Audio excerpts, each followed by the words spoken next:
It's gonna be a difficult recording, but this is a long boy I had for a little over a year, so I can't start the engine anymore, and the reason is because this carburetor is very dirty.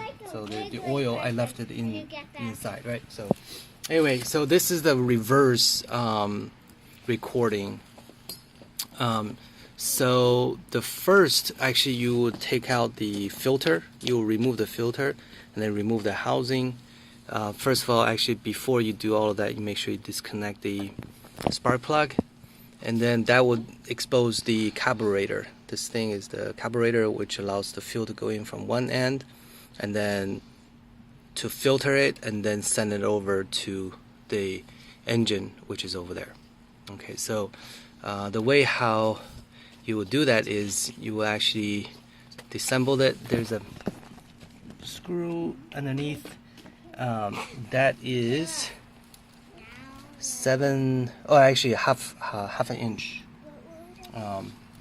bolt to unscrew that, and then once you open that, you basically clean all the the connection that is inside.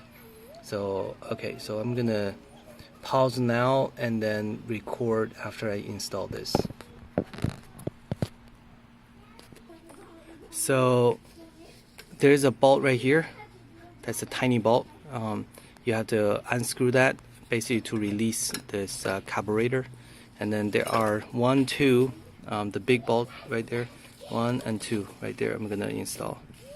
Okay, so as you can see, I installed the 2 bolts now. That's number 1.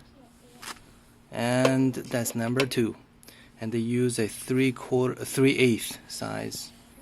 Okay, so now I'm going to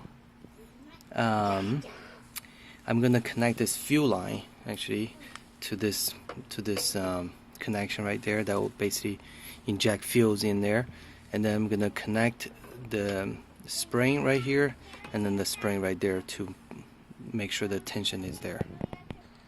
Okay, so as you can see, the tensioner is on now. So be very fragile. These things are really, they have to be very gentle there, and then there. So, okay. Okay, so after connecting the pipe, now I'm gonna put the housing cover, the black on top, back on here, and then you can put the filter back on. Okay, so after install the 3 bolts on the housings, there's 1, 2, and 3. Okay, then we can install this case back on. Okay, just like that.